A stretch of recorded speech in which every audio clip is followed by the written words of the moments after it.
আসসালামু আলাইকুম ওয়া রাহমাতুল্লাহি ওয়া বারাকাতুহু। আলহামদুলিল্লাহ ওয়াসসালাতু ওয়াসসালামু আলা রাসূলিল্লাহ, আম্মা বা'দ। আউযু বিল্লাহি মিনাশ শাইতানির রাজীম। বিসমিল্লাহির রহমানির রহিম।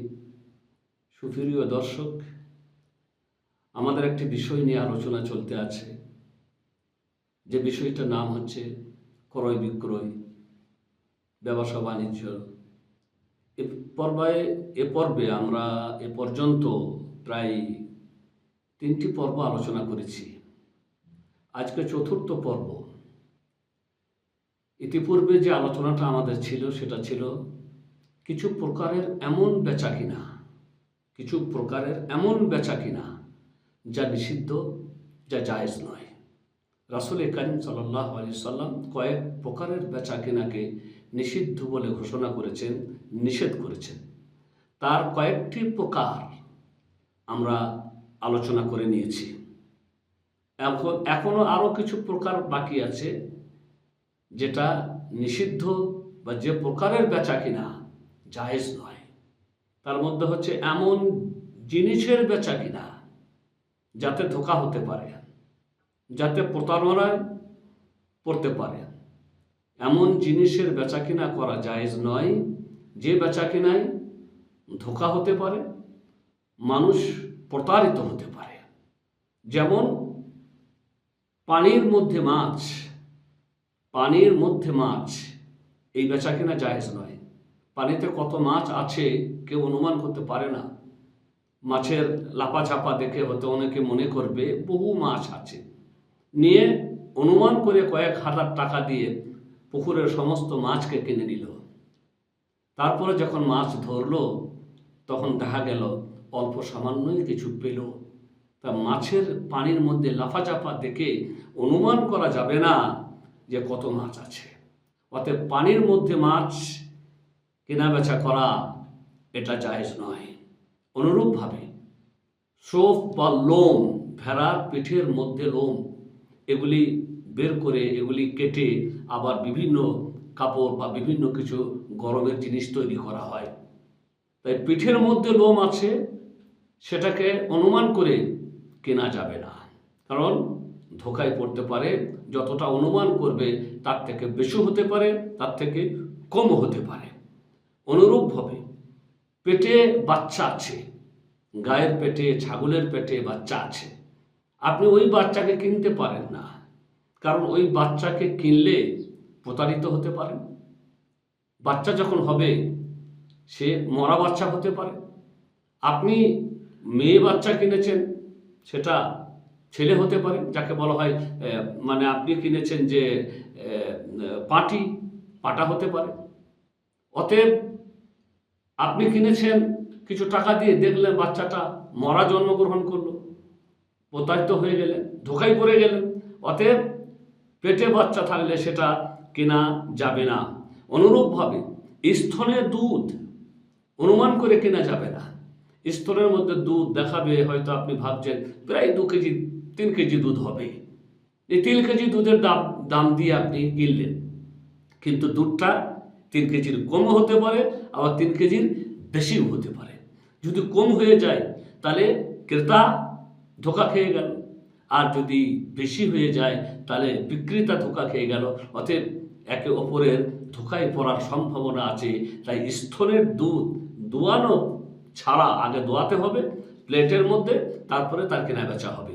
দোয়ানোর আগে স্তনের দুধ কেনাবেচা করা যাবে না। অনুরূপভাবে গাছের মধ্যে যে ফল, সেই ফল যতক্ষণ না সুন্দরভাবে দেখা গেছে খাওয়ার যোগ্য হয়ে গেছে, পেকে গেছে, তার আগে কিন্তু গাছের ফল বেচা কিনা করা যাবে না। অনুরূপভাবে কোনো জিনিসকে না দেখে কেনাবেচা করা যাবে না। জিনিস বাড়িতে আছে, অথবা আপনি না দেখেই কেনাবেচা করে নিলেন, সেটাও কিন্তু জায়েজ নয়। রাসূল কারীম সাল্লাল্লাহু আলাইহি ওয়াসাল্লাম এ ব্যাপারে আমাদেরকে নিষেধ করেছেন। হাদিসের মধ্যে এসেছে, রাসূল কারীম সাল্লাল্লাহু আলাইহি ওয়াসাল্লাম বলেছেন, লা তাশতারুস সামাকা ফিল মা ফা ইন্নাহু গারার।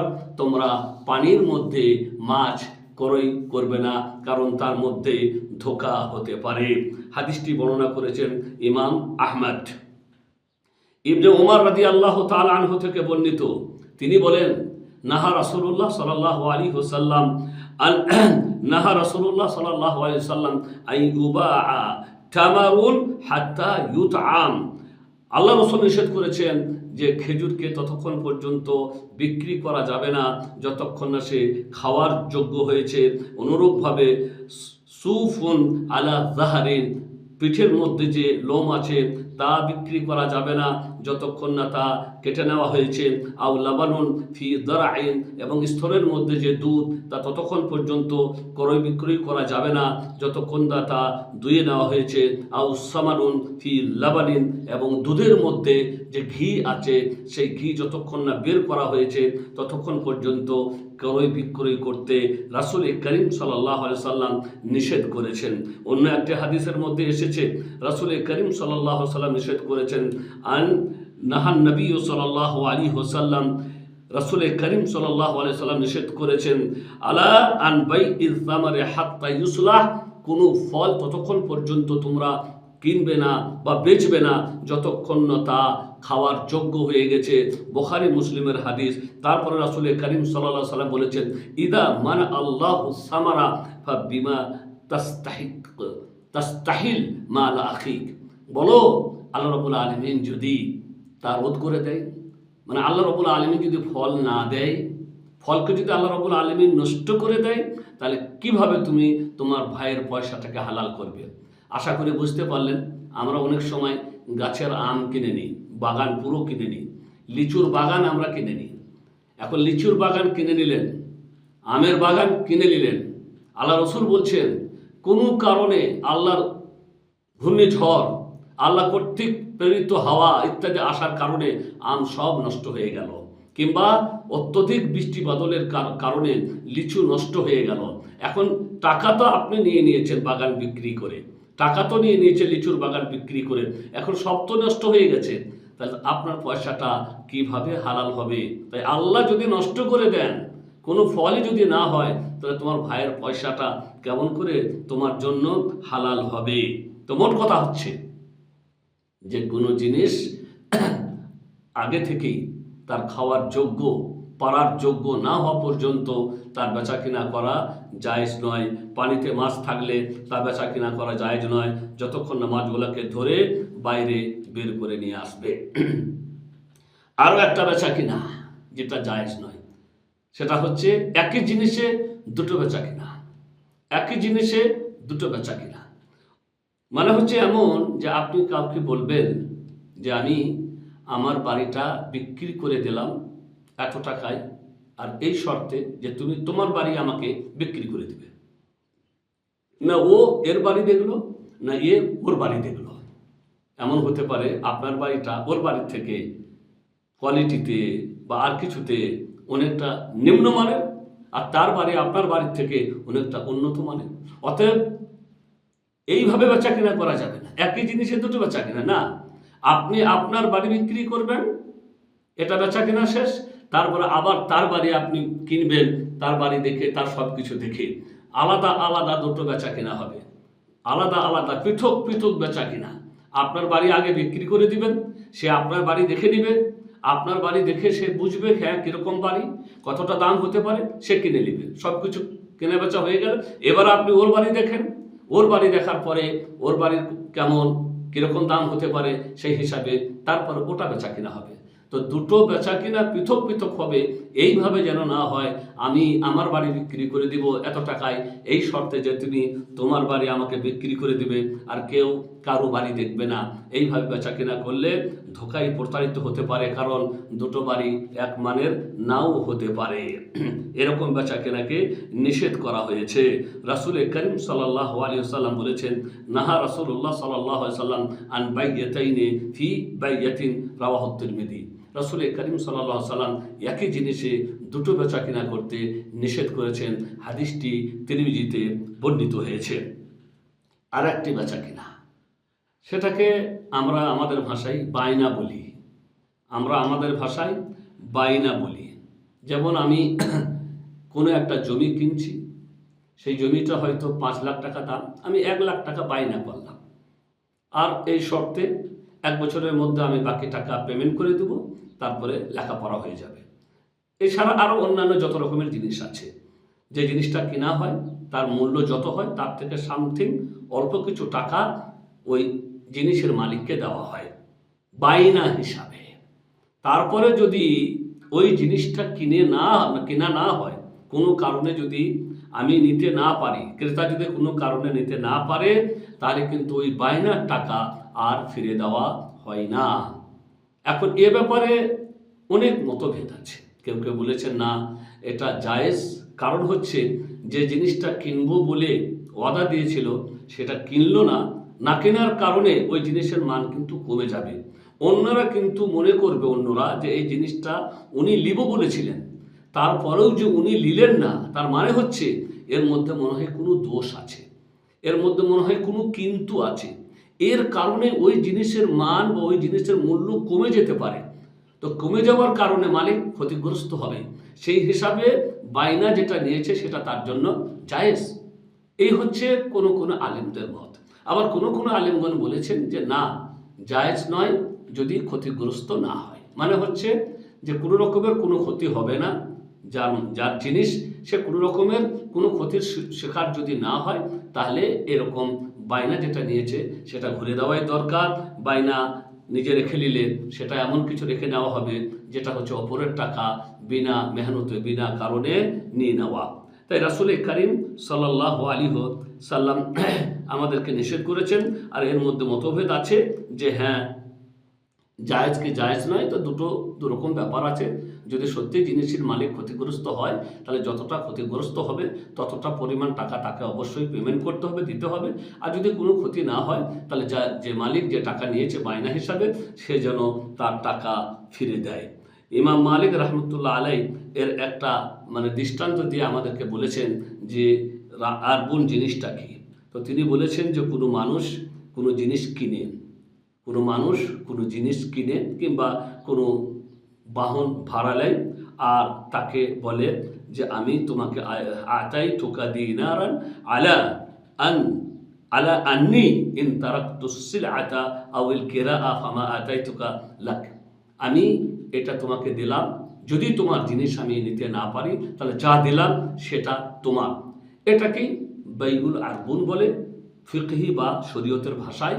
তো মোট কথা হচ্ছে এটা জায়েজ হয় এক পদ্ধতিতে, যদি ক্ষতিগ্রস্ত হয় মালিক, আর যদি ক্ষতিগ্রস্ত না হয় তাহলে এই টাকা যেটা বায়না হিসেবে রাখা হয় সেটা ফিরে দেওয়াই উচিত।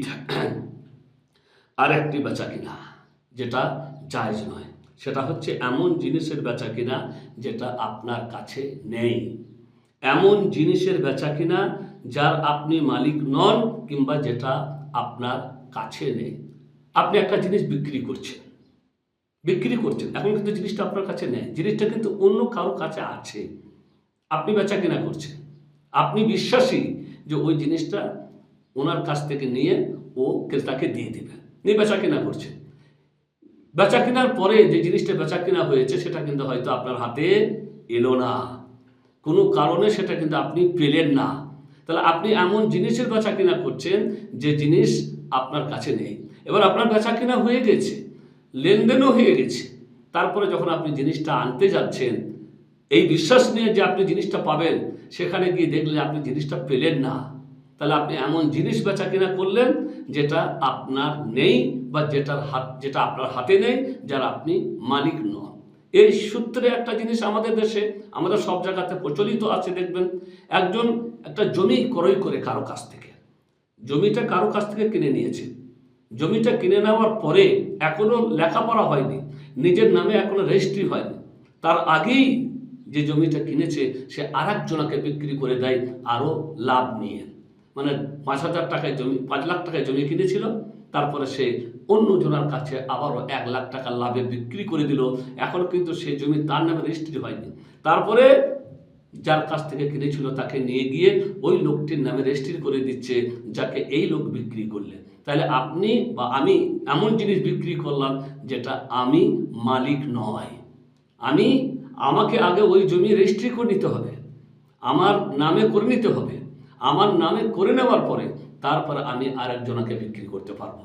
কিন্তু আমি এখনো পর্যন্ত ওই জমি লেখাপড়া করে নিইনি, ওই জমি এখনো আমি মালিক নয়, তারপরে আমি সেই জমিটা আরেকজনকে লাভে বিক্রি করে দিচ্ছি, আর যার কাছ থেকে প্রথমে কিনেছি তাকে গিয়ে ওর নামে রেজিস্ট্রি করছি। এটা হলো এমন যে আমি এমন জিনিসের বেচা কিনা করলাম বা এমন জিনিস বিক্রি করলাম যার আমি মালিক নয়। রাসূল করিম সাল্লাল্লাহু আলাইহি ওয়াসাল্লাম বলেছেন, লা তাবিউ মা লাইসা ইনদাক, রাওয়াহু আবু দাউদ। আবু দাউদ শরীফের হাদিস। তুমি এমন জিনিস বেচা কিনা করো না যা তোমার কাছে নেয়। অনুরূপভাবে নাহা আনিল বাইই শাইই কাবলা কাবদিহি, রাওয়াহুল বুখারী। রাসূল করিম সাল্লাল্লাহু আলাইহি ওয়াসাল্লাম এমন জিনিসের বেচা কিনা করতে নিষেধ করেছেন যেটা তোমার হাতের মুঠোয় এখনো আসেনি। তোমার হাতের মুঠোয় আগে আসবে, তারপরে তুমি বেচা কিনা করতে পারবে। হাতে না আসা পর্যন্ত সেই জিনিসের বেচা কিনা করা আমাদের জন্য জায়েজ নয়, কারণ রাসূল করিম সাল্লাল্লাহু আলাইহি ওয়াসাল্লাম এরকম বেচা কিনা করতে আমাদেরকে নিষেধ করেছেন। ওয়া সাল্লাল্লাহু আলা নবিয়িনা মুহাম্মদ ওয়া আলা আলিহি ওয়া সাহবিহি আজমাইন। আসসালামু আলাইকুম ওয়া রাহমাতুল্লাহি ওয়া বারাকাতুহু।